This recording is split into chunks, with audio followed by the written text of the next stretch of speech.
नमस्कार, सीएनबीसी आवाज मोतीलाल ओसवाल स्टूडियोज में आपका स्वागत है। मैं हूं मनीषा गुप्ता और बात करेंगे आज सोने चांदी की, जहां पर अच्छा खासा उछाल फिर से देखने को मिला है।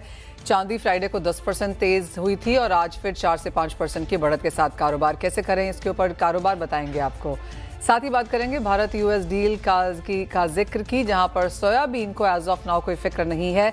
सोयाबीन इंपोर्ट किया जाएगा, सोया मील और सोया तेल इंपोर्ट किया जाएगा, माफ कीजिए। सोयाबीन और सोया मील पर क्या क्वेश्चंस हैं, इस पर करेंगे चर्चा। आज हमारे साथ जुड़ रहे हैं जीजेपीसी के चेयरमैन किरीट भंसाली, सोपा के एडी डीएन पाठक और निर्मल बैंक सिक्योरिटीज से कुणाल शाह। कुणाल, सबसे पहले प्राइसेस पे आते हैं और चांदी पर ही पहले आते हैं। जिस तरह की बढ़त फ्राइडे और आज फॉलो थ्रू बाइंग में देखने को मिली है, क्या सेंस है नियर टर्म प्राइसेस कैसे रह सकते हैं? आई थिंक हमने पिछले हफ्ते $65 तक आपको शो में मंडे बताया था। 65 सिल्वर और 4600 गोल्ड। ओके, सो दोनों टारगेट अचीव होने के बाद अभी एक तेज रिकवरी हमने देखी है। ईरान में टेंशन, चाइना में प्रीमियम और बढ़ते जा रहा है।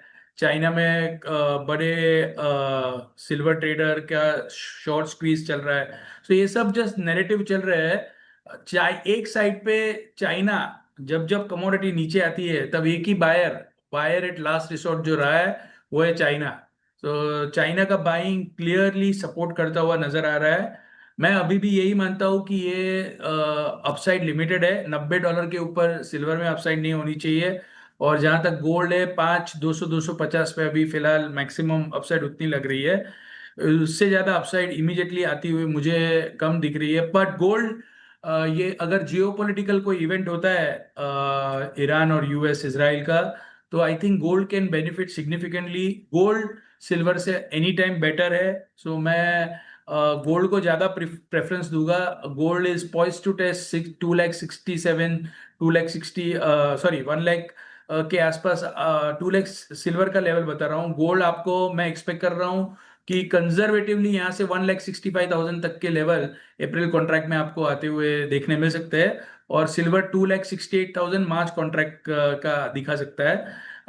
उससे ऊपर मैं इमीडिएटली बहुत ज्यादा बुलिश नहीं हूँगा। गोल्ड बेटर है लॉन्ग करने के लिए। ऑलराइट, तो गोल्ड यहाँ पर एक प्रेफर्ड चॉइस है और हमने यहाँ पर तेजी भी आते हुए देखी है और चांदी आपकी स्क्रीन पर है 5% की तेजी के साथ आज भी यहाँ पर कारोबार। तो वॉलेटिलिटी ऑफ कोर्स यहाँ पर काफ़ी अच्छी खासी है। हमारे साथ अब जीजेपीसी के किरीट भंसाली भी जुड़ चुके हैं। किरीट जी, मुझे याद है लास्ट टाइम जब आपसे बात की थी, आपने कहा था यूएस इंडिया ट्रेड अग्रीमेंट एक दिवाली से कम नहीं है gems and jewellery as a segment के लिए, क्योंकि यूएस सबसे बड़ा मार्केट है। अब जिस तरह से और डिटेल्स और कॉन्टोर्स हमने यहाँ पर आते हुए देखे हैं इस ट्रेड डील के, और जैसे पीयूष गोयल जी ने भी कहा है पिछली दो तीन बार कि जीरो ड्यूटी पे हम यहाँ पर जेम्स एंड ज्वेलरी होता हुआ देखेंगे। कैसे देखते हैं आप इसे? किस तरह के नंबर्स अचीव करने को मिल सकते हैं नए फाइनेंशियल ईयर में?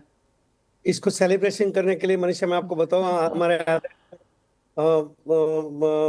कॉमर्स मिनिस्टर पीयूष गोयल जी ने उनको 11 तारीख को दिल्ली बुलाया है। Okay. और सारे एपीसी मिलके करने वाले हैं उनको, और विस्तार में वहां वो बताएंगे कि डील किस तरह हुआ है, हमारे सेक्टर को किस तरह प्रोटेक्ट किया गया है। मुझे उम्मीद है राइट फ्रॉम बिगिनिंग, पीयूष भाई से जब बात कर रहा था, कॉमर्स सेक्रेटरी से जब बात कर रहा था, तो एनेक्स 3 पर जो बहुत सारे देशों में डायमंड्स और ज्वेलरी जीरो पर थी, उनको इन्होंने अच्छी तरह प्रोटेक्ट किया है। मजेदार बात यह रही कि जब ये नेगोशिएशन चल रहा था, तभी हमारे एग्जीक्यूटिव डायरेक्टर और हमारे डीपीसी के चेयरमैन अनूप मेहता, उन्होंने भी वॉशिंगटन जाके अच्छी तरह पिच किया था। इडमा के साथ मीटिंग करके वॉशिंगटन को अच्छी तरह समझाया था कि जेम सेक्टर को जीरो रखने में यूएस का कितना फायदा है, इंडिया का कितना फायदा है। मैंने आगे भी आपको बताया था कि हमारा सेक्टर जेम ज्वेलरी का लूज डायमंड और ज्वेलरी मिला के एवरेज 4 to 6% मार्जिन से काम कर रहा है। हालांकि अमेरिकन रिटेलर 60 to 100% से कमा रहा है। तो ये दोनों के लिए विन विन सिचुएशन है। ये जितनी खुशी इंडिया में हो रही, उतनी ही रिटेलर्स अमेरिका में भी सेलिब्रेट कर रहे हैं इस टैरिफ को लेके। ओह एब्सोल्युटली। और जो ये 11 तारीख को एक्सपोर्ट प्रमोशन काउंसिल की मीटिंग्स हैं मंत्री जी के साथ, क्या कुछ एजेंडा है यहाँ पर? सेलिब्रेशन तो ऑफ कोर्स होगा ही, लेकिन क्या डिटेलिंग है, क्या एजेंडा है उसके लिए? हमारे मंत्री सेलिब्रेशन में मानते नहीं है, मगर ऑल एपीसी बाकी एपीसी चेयरमैनों से हमने बात किया है और हमने ये तय किया है कि it is a moment of joys, हमको सेलिब्रेट करना चाहिए। पूरी, नॉट ओनली सिर्फ मंत्री जी को नहीं, पूरी जो टीम है जिन्होंने पिछले 1 साल में लगातार दिन रात, मनीषा आप देखोगे तो टाइम डिफरेंस इंडिया और अमेरिका के हमारे कॉमर्स सेक्टर ने रात भर जाग जाग कर टीम के साथ काम किया है। ये अथाग प्रयास के बाद ये रिजल्ट मिल रहा है, तो ये सेलिब्रेशन तो बनता है। ओह एब्सोल्युटली। और आप आई विल होप कि आप वो पिक्चर्स भी हमारे साथ शेयर करेंगे किरीट भाई कि किस तरह का सेलिब्रेशन यहाँ पर ईपीसीज वहाँ पर करते हैं। हैविंग सेड FY27 में अब किस तरह के नंबर्स की उम्मीद है, क्योंकि पिछला वित्त साल हमने देखा मुश्किल गया यहाँ पर। यूएस को जो एक्सपोर्ट्स थे बहुत जोरदार गिरे हैं, आपने वो नंबर्स हमारे साथ शेयर किए हैं। 44% की गिरावट है ओवरऑल यहाँ पर। FY27 के लिए अब क्या एक्सपेक्टेशंस हैं? खुशी की बात मनीषा ये है कि अमेरिका में इस वक्त जेम सेक्टर में चाहे रिटेलर की बात करें या जो हमारे वहां पर ट्रेड करने वाले इंडियन कम्युनिटी है, वो लोएस्ट इन्वेंट्री के साथ चल रहे हैं। 50% टैरिफ के साथ कोई ज्यादा इंपोर्ट नहीं कर रहा था। और 2026-27 में जैसे ही जीरो ड्यूटी का ऑफिशियल अनाउंसमेंट होएगा, आपको जबरदस्त बुश देखने मिलेगा एक्सपोर्ट में, चाहे वो ज्वेलरी हो या चाहे वो लूज डायमंड हो। और मुझे लगता है कि अमेरिका में काफी अच्छी रिकवरी देखने मिलेगी। कुछ नंबर्स शेयर कर पाएंगे किरीट भाई कि किस तरह से नंबर्स आप वर्कआउट कर रहे हैं यहाँ पर? मैं विद कॉन्फिडेंट कह सकता हूँ जो 4% का डिक्लाइन हमने देखा है, वो तो हम बहुत ही जल्दी फर्स्ट क्वार्टर में रिकवर करेंगे। और उम्मीद है कि ये 2026-27 सिर्फ यूएस मार्केट में हम 20-25% की बढ़ोतरी देख रहे हैं। किरीट भाई कहाँ किन एरियाज में ये देखते हैं, क्योंकि डायमंड्स में अच्छी खासी गिरावट देखने को मिली है, स्टडेड में, गोल्ड ज्वेलरी में, सभी जगह गिरावट है। कहाँ आपको लगता है कि एक बेहतर नंबर्स देखने को मिल पाएंगे? देखो अभी जहां तक ज्वेलरी का सवाल है वो क्लैरिफिकेशन नहीं आया है। हम मान के चलेगा अगर 18% भी रहा समझो ड्यूटी, तो भी जो ज्वेलरी में ट्रेड करने वाले जो एक्सपोर्टर है उनसे मेरी मीटिंग हुई।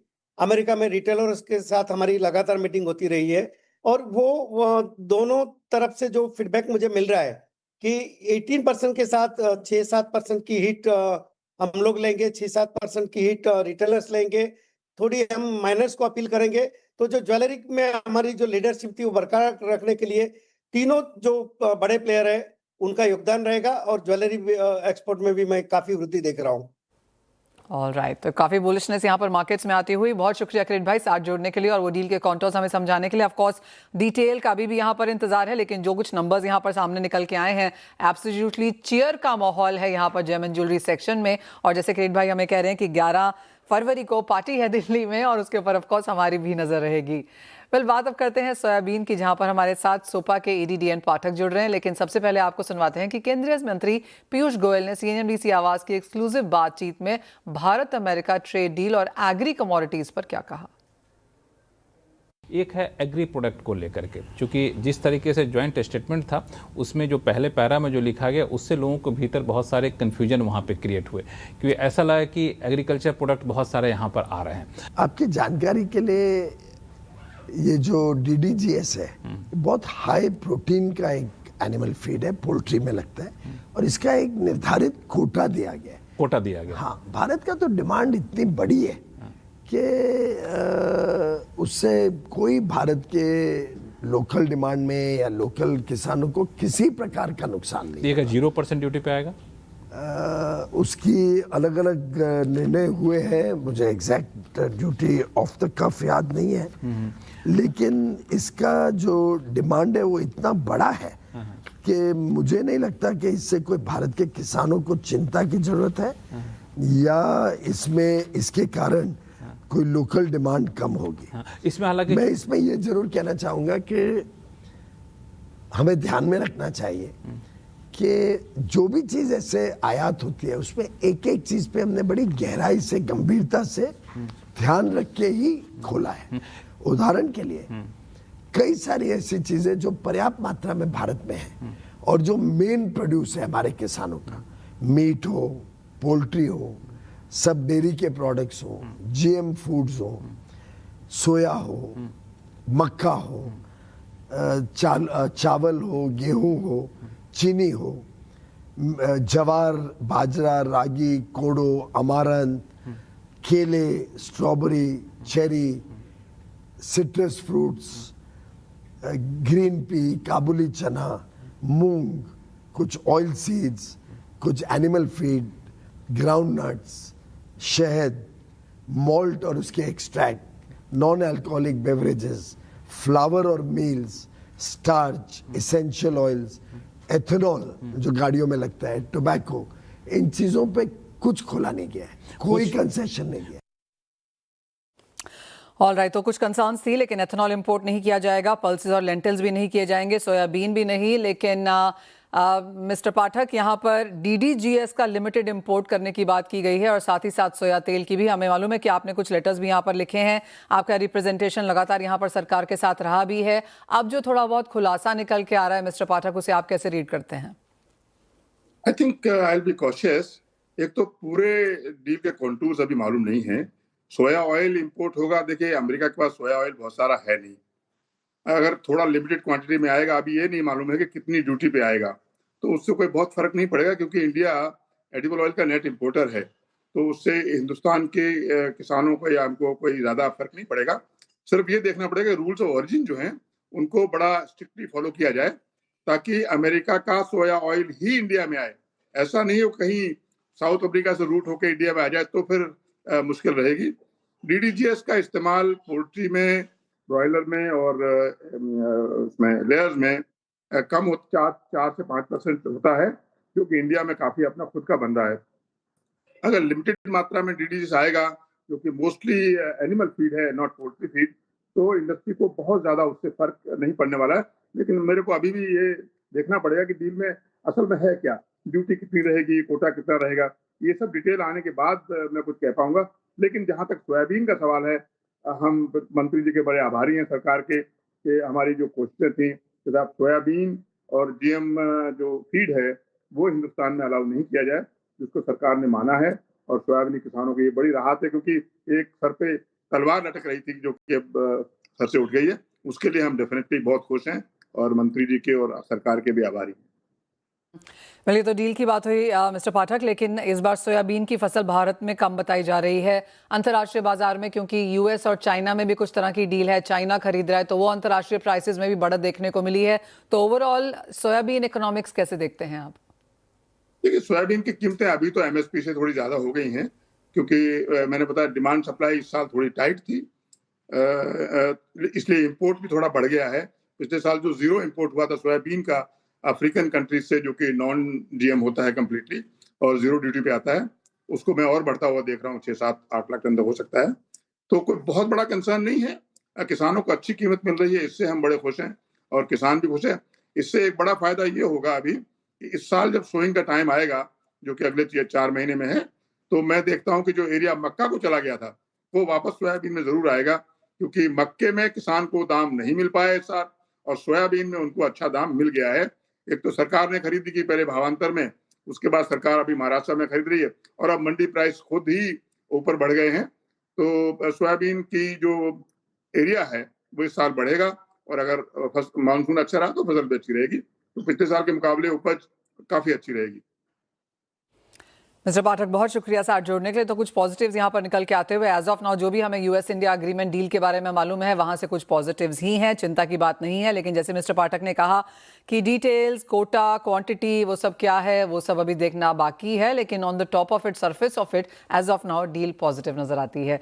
वेल, इसी के साथ एक ब्रेक का भी समय है, लौटेंगे तो आपके लिए लेकर आएंगे बॉन्ड स्ट्रीट।